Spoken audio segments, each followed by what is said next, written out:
Hi students, welcome to ECET portal.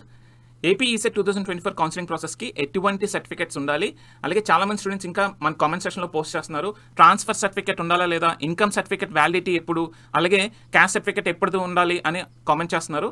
So మీ అందరి doubts ఈ వీడియోలో క్లియర్ అయిపోతాయి. కౌన్సిలింగ్ ప్రాసెస్లో ఎగ్జాక్ట్గా ఏ సర్టిఫికేట్స్ కావాలి, అలాగే ఈ సర్టిఫికేట్స్ అన్ని కూడా మీరు స్కానింగ్ చేసి పెట్టుకోండి. ఈ సర్టిఫికేట్స్ అన్ని కూడా క్యాండిడేట్ రిజిస్ట్రేషన్ అవుతున్నప్పుడు అడిగిన దగ్గర అడిగిన సర్టిఫికేట్ మీరు అప్లోడ్ చేయాల్సి ఉంటుంది. సో మళ్ళీ ఒకసారి చెప్తున్నాను వినండి, ఏ డాక్యుమెంట్స్ మనకి కంపల్సరీ కావాలో. ఎస్ఎస్సి మార్క్స్ మెమో కంపల్సరీ ఉండాలి. ఒకవేళ మీరు ఎస్ఎస్సి మార్క్స్ మెమోలో ఎటువంటి మిస్టేక్స్ లేవు అంటే మీరు ఈ సర్టిఫికేట్ అప్లోడ్ చేయాల్సిన పని లేదు. అంటే మీరు ఏమైనా మిస్టేక్ చేసుంటేనే వాటి ప్రూఫ్ కోసం మీరు ఈ సర్టిఫికేట్స్ని స్కాన్ చేసి అప్లోడ్ చేయాల్సి ఉంటుంది. ఆల్రెడీ మీ అప్లికేషన్లో ఎటువంటి మిస్టేక్స్ చేయకపోతే ఏ సర్టిఫికేట్స్ కూడా అప్లోడ్ చేయాల్సిన పని లేదు. ఓకే, ఇది గుర్తుపెట్టుకోండి. మీకు ఎక్కడైతే కరెక్షన్ కావాలనుకుంటున్నారో ఆ కరెక్షన్ దగ్గర మీరు రిక్వైర్డ్ డాక్యుమెంట్ మీరు స్కాన్ చేసి అప్లోడ్ చేయాల్సి ఉంటుంది. Next diploma marks memos. So ఎవరైతే ఎట్ ఏ టైం పాస్ అయిపోయారో వీళ్ళకి మాక్సిమం ప్రాబ్లం ఉండదు.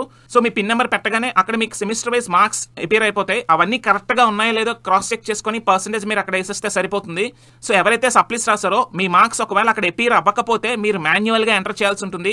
సప్లీ రాసిన స్టూడెంట్సే కాకుండా ఒక్కొక్కసారి కొంతమంది రెగ్యులర్గా పాస్ అయిన స్టూడెంట్స్కి కూడా మార్క్స్ అక్కడ డిస్ప్లే అవ్వకపోతే మీరు మాన్యువల్గా ఎంటర్ చేయాల్సి ఉంటుంది. ఎవరైతే మాన్యువల్గా ఎంటర్ చేస్తున్నారో వాళ్ళు ఖచ్చితంగా స్కాన్డ్ కాపీస్, మార్క్స్ మెమోస్ ఒక స్కాన్ కాపీస్ అప్లోడ్ చేయాల్సి ఉంటుంది. ఒకవేళ మీ దగ్గర మార్క్స్ మెమోస్ లేకపోయినట్టయితే కంప్యూటర్ కాపీ అప్లోడ్ చేసిన ప్రాబ్లం లేదు. అసలు ఏ కాపీస్ లేకపోతే మీరు హెల్ప్ లైన్ సెంటర్కి వెళ్లాల్సి ఉంటుంది. So next study certificates. 7th class నుంచి డిప్లొమా ఫైనల్ ఇయర్ వరకు స్టడీ సర్టిఫికేట్స్ అయితే అవసరం ఉంటుంది. ఒకవేళ వాళ్ళు అడిగితే మనం స్కాన్డ్ కాపీ అప్లోడ్ చేయాల్సి ఉంటుంది. Next caste certificate. Caste certificate ఎంత పాతదైనా పర్వాలేదు. మీ సేవ లేదా సచివాలయంలో ఇచ్చిన క్యాస్ట్ సర్టిఫికేట్ మీద క్యాస్ట్ సర్టిఫికేట్ నెంబర్ ఉంటుంది కదా, మీరు ఆ నెంబరు అక్కడ డిస్ప్లే చేసిన బాక్స్లో పెట్టగానే ఆటోమేటిక్గా వెరిఫై అయిపోతుంది. వెరిఫై అయిపోయిన స్టూడెంట్స్ సర్టిఫికేట్ అప్లోడ్ చేయాల్సిన అవసరం ఉండదు. ఎవరికైతే సర్టిఫికేట్ ఆన్లైన్లో వెరిఫై అవ్వదో వాళ్ళు ఖచ్చితంగా మీరు స్కాన్డ్ కాపీ అప్లోడ్ చేయాల్సి ఉంటుంది. ఇక్కడ చూడండి, క్యాస్ట్ సర్టిఫికేట్ అంటే క్యాస్ట్ సర్టిఫికేటే జాగ్రత్తగా స్కాన్ చేసి అప్లోడ్ చేయండి, వాళ్ళు మళ్ళీ ఆన్లైన్ వెరిఫికేషన్ చేస్తారు. Next TC, transfer certificate. So transfer certificate అడిగితేనే అప్లోడ్ చేయండి, మోస్ట్ ప్రాబబ్లీ అవసరం ఉండదు. Next income certificate. సో ఎవరైతే ఫీ రీఎంబర్స్మెంట్ క్లెయిమ్ చేస్తున్నారో వాళ్ళు ఇన్కమ్ సర్టిఫికేట్ జనవరి 2021 తర్వాత ఇష్యూ చేసింది అయితే యాక్సెప్ట్ చేస్తున్నారు. సో మీరు ఇప్పుడు కొత్తది తీసుకోవాల్సిన అవసరం లేదు. లాస్ట్ 4 yearsలో మీరు ఎప్పుడైనా తీసుకుంటే అది వ్యాలిడే. అయితే మీరు ఇక్కడ కూడా క్యాస్ట్ సర్టిఫికేట్ లాగే మీ సేవలో కానీ సచివాలయంలో కానీ ఇష్యూ చేసిన ఇన్కమ్ సర్టిఫికేట్ ఏదైతే ఉందో ఆ ఇన్కమ్ సర్టిఫికేట్ నెంబర్ ఉంటుంది. ఆ నెంబర్ అక్కడ డిస్ప్లే చేసిన బాక్స్లో ఎంటర్ చేయగానే ఆటోమేటిక్గా వెరిఫై అయిపోతుంది.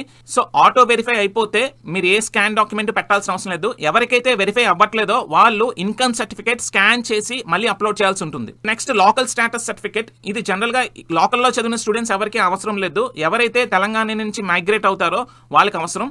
Next EWS certificate. So EWS certificate అంటే ఓసీ స్టూడెంట్స్ ఎవరైతే ఎకనామికలీ వీకర్ సెక్షన్ కేటగిరీ కింద రిజర్వేషన్ క్లెయిమ్ చేద్దాం అనుకుంటున్నారో మీకు మీ సేవ లేదా సచివాలయంలో ఈ ఇయర్ ఇష్యూ చేసిన కొత్త సర్టిఫికేట్ ఖచ్చితంగా ఉండాలి. సో మీకు ఆ సర్టిఫికేట్ మీద సర్టిఫికేట్ నెంబర్ ఉంటుంది కదా, అది అక్కడ డిస్ప్లే చేసిన బాక్స్లో ఎంటర్ చేస్తే ఆటోమేటిక్గా వెరిఫై అయిపోతుంది. ఒకవేళ వెరిఫై అవ్వకపోతే మీరు ఈ ఓసీ ఈడబ్ల్యూఎస్ సర్టిఫికేట్ స్కాన్ చేసి అప్లోడ్ చేయాల్సి ఉంటుంది. సో ఇది మాత్రం గుర్తుపెట్టుకోండి, ఇది లేటెస్ట్ సర్టిఫికేట్ అయితేనే యాక్సెప్ట్ చేస్తారు. So next residence certificate. So residence certificate ఎవరికి అంటే 10th క్లాస్ ఎవరైతే ప్రైవేట్గా చదువుకున్నారో ఆ స్టూడెంట్స్ ఖచ్చితంగా రెసిడెన్స్ సర్టిఫికేట్ అప్లోడ్ చేయాల్సి ఉంటుంది. ఓకే, సో ఇవి డాక్యుమెంట్స్ ఉండాల్సినవి. So certificate verification process June 27 నుంచి జూలై 3 మధ్యలో జరుగుతుంది. సో మీకు రీవెరిఫై అవ్వకపోతే మీరు ఇమీడియట్గా హెల్ప్ లైన్ సెంటర్స్కి వెళ్ళిపోవాలి. మీరు ఏ టెన్షన్ పడకుండా హెల్ప్ లైన్ సెంటర్స్కి వెళ్ళిపోతే మీకున్న ప్రాబ్లమ్ సాల్వ్ చేస్తారు. ఓకే, మీకు ఇంకేమైనా డౌట్స్ ఉంటే మా కామెంట్ సెక్షన్లో పోస్ట్ చేసినా మేము కూడా రిప్లై ఇస్తాం. మేము చేసే కంటెంట్ హెల్ప్ఫుల్గా అనిపిస్తే ఒక లైక్ ఇవ్వండి, అలాగే మీ ఫ్రెండ్స్తో షేర్ చేయండి. సబ్స్క్రైబ్ చేయడం మాత్రం మర్చిపోవద్దు. మరొక వీడియోతో మళ్ళీ కలుద్దాం. అంతవరకు stay tuned to ECET portal. Thank you.